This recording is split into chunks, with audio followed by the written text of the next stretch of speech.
Viewer discretion is advised. Please remember, I am a truck driver. I am not an astronaut, a rocket scientist, or a doctor.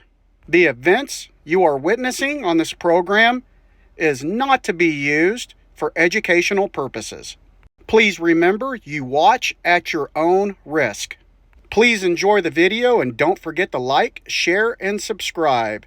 Thank you, professional drivers. Hey, professional drivers, welcome back to my channel. This video segment is going to be based around how to install snow chains and snow socks. So if you're experienced, go ahead and move on. I don't want to waste your time. This video is going to be focused on all the inexperienced professional drivers out there that do not know how to sock up or chain up.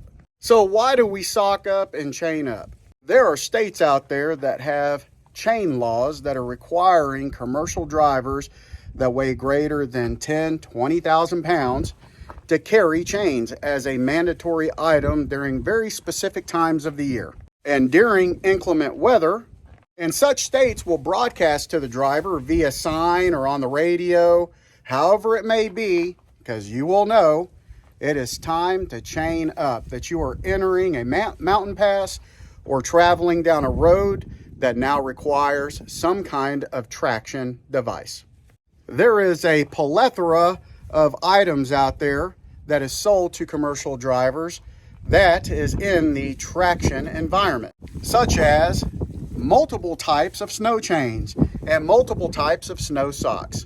Now, as you can see, there's no snow around me, but I could still show you how to set the chains and set the snow socks. And my standard control is I have about a 15-mile-an-hour wind coming out of the west, and I will be using thick winter gloves. I will give you rough estimates on how long it took me per tire, and I will run the chains and the socks side by side on my two outer drive tires right there, and that would be on the roadside. And I keep my traction devices in my toolbox between my spreads. And here is what my snow socks look like. They are not in the bags. The brand I use is the Easy Sock System, and you could purchase these at any Speedco's. As you could see on the very dirty picture on the bag, since it was in my box here, this is a open face sock, and the material that it's made out of is a Kevlar lined super synthetic blend. And during this video, I'm only going to use one. The chains I'm going to be using are standard snow chains. I'm not gonna set up a dual. I'm just going to set up a single. And the chains that I'm about to show you, I've had them now for 2 or 3 seasons. And when I purchased them a while back, they were running me $70, $80 a bag. My buddy just bought some snow chains, and he said that they are a little bit higher than that. So the price might differ wherever you're at in this great country of ours. And here's what the bags look like before the chains come out. And on my bags, for the dualies, it's in red, and for the singles, it's in black. Now, when you pull them out of the bag, they're gonna look all messed up like this. These buckles should always face up. These buckles never face down, because what will happen is these buckles will tear into your tire and it'll give you a blowout. And here's what we're looking at. And I'm gonna place this snow chain on this tire right here. You wanna make sure that none of these chain links are in a bind. You wanna make sure that they're not twisted, that they're laying flat, as you can see right here. Give them a quick inspection. Make sure that the cams are not in a bind. Make sure that the side links are not in a bind, that these buckles are pointing up and they're free to move. And since the chain is laying in the wrong direction, these cams I was telling you about have to be facing that way. I'm gonna grab this chain in the middle .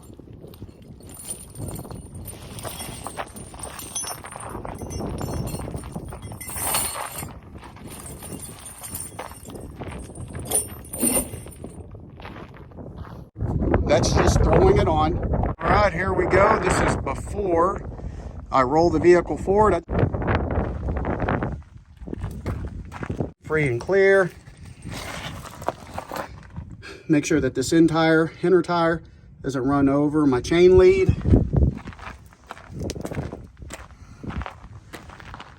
Chain is flared out in the back.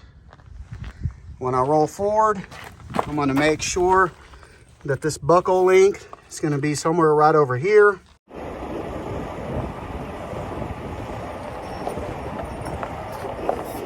And it's as easy as that.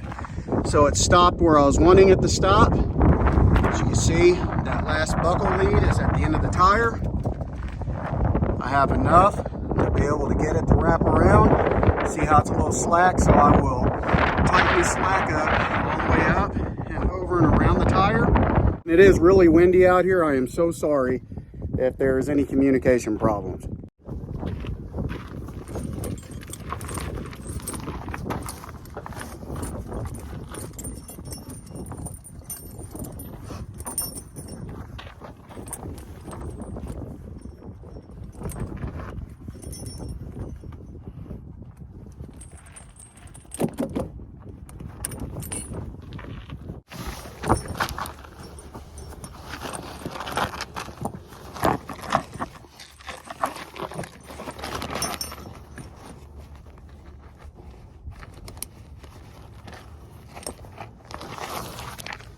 Now the inside's all done. Everything is nice and tight.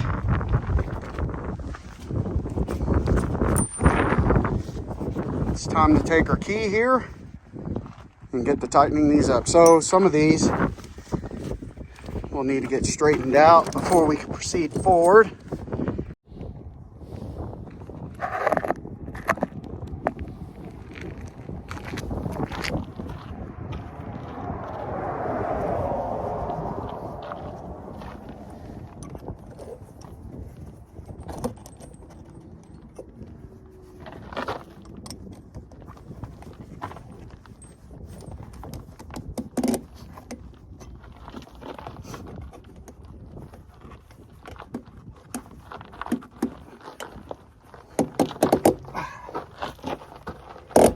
So I couldn't get that one right there because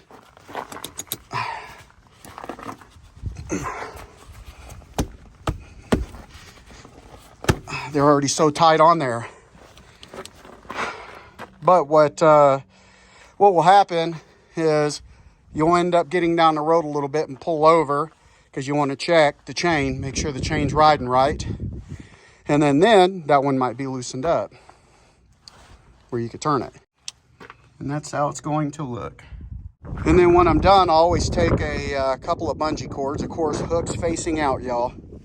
And I'll run a bungee cord from that cam to there, that cam to there, that cam back that way. I'll make an X out of it, and that will keep the chain drawn to the inside and keep the what's actually giving you the traction on the outside of the tire nice and tight around that tire. Now, since I'm videoing the process of throwing that chain on, it took me 8 minutes to get one chain on. If I wasn't recording the process of doing that chain, I could probably have it on in 4 or 5 minutes.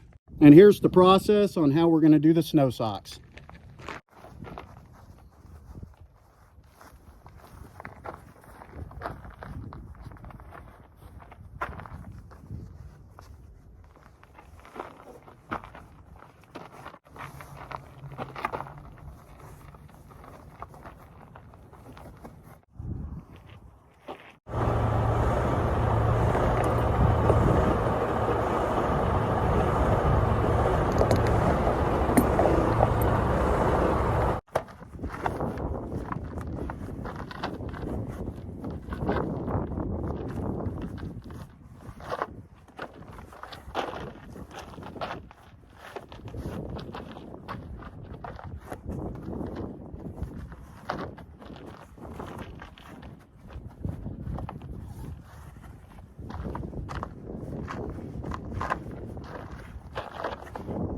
And that's it.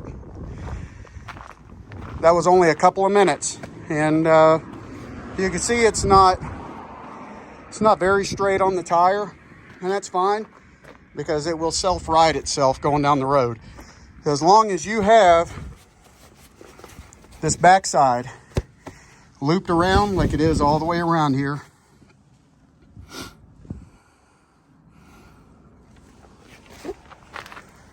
it will self-right itself going down the road. On snow socks, you can't do more than 20 miles an hour. Snow chains, I believe it's 30 to 35. Even though you see drivers doing 50 or 55, I wouldn't go anything more than the manufacturer recommended speed. And if you get on anything dry, I wouldn't do anything more than 10 to 15. Otherwise, you can see on here, I've ran these on dry.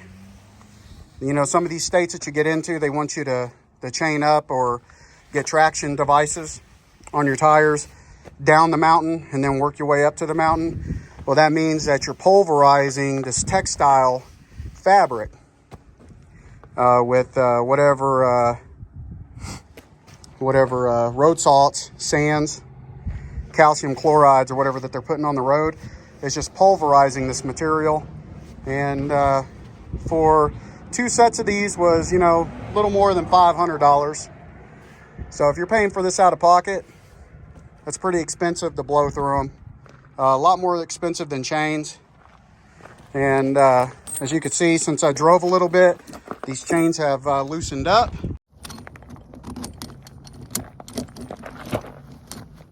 And that's it. So 2 or 3 minutes for the snow sock, and about all together 8 to 10 minutes for the chain. And of course, when I mean all together, that's pulling the chain out of the box, dragging it over here, getting it straightened out, making sure that all the buckles are facing the direction that they need to face. The chains are laying flat on the tire, and they're not, it's so tight, they're not, instead of laying flat, they're not laying up. The links are not laying up. That will cause you to blow your snow chains right off. And word of advice, if you're putting these on, you never put these on before, and you do them down the mountain at the next snow chain area, you need to stop and check them, because what will happen is these links will bust, and they'll start spinning with the tire, and they'll beat the crap out of the underneath side of your trailer. They'll beat the crap out of the outside of your rims. They'll beat the crap out of the inside of your rims. And I don't know if you can see down there, keeps wanting to focus, but you see that thing right there? That's a valve stem to my inside. And when one of these breaks, you know, they'll get down in there and they'll shear that valve stem off, and then before you know it, you got you a flat tire. That is the last thing that you want, is a flat tire under possibly a heavy or a light load going up and down mountain passes or on slick roads. There you go. That's see that valve stem right there, everybody? Yep. I promise you it will take that valve stem off, and then you got your I don't know what kind of Alcoas y'all are running or what kind of valve stems y'all have, but like this valve stem that I have, it definitely protrudes out past the ventilation hole. And as you can see, I have an extender and it sticks out a little bit further. That will get sheared off too, because I've personally done it with snow chains. Just want to apologize again for all the wind noise. But we're about to wrap this video up, everybody. I just want to let you know, if you are heading in a direction that is mandatory to have snow chains on you, you better get those snow chains or the equivalent of those emergency snow socks.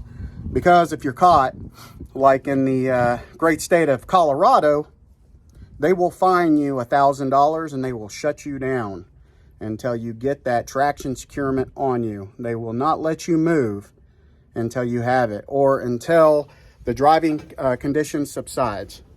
And that could be extremely detrimental to a owner-operator or a lease purchase operator, because we rely on those money loads. Hey everybody, I hope you enjoyed the tutorial videos. Please don't forget to like, share, and subscribe. Helps an itty-bitty channel like mine grow to be nice, big, and strong. We're right around the corner from the holidays, so please be safe out there, because those four-wheelers They sure do get crazy at times with all of them families and holiday spirits. And we want to see everybody make it home safely. Old Rookie, signing off.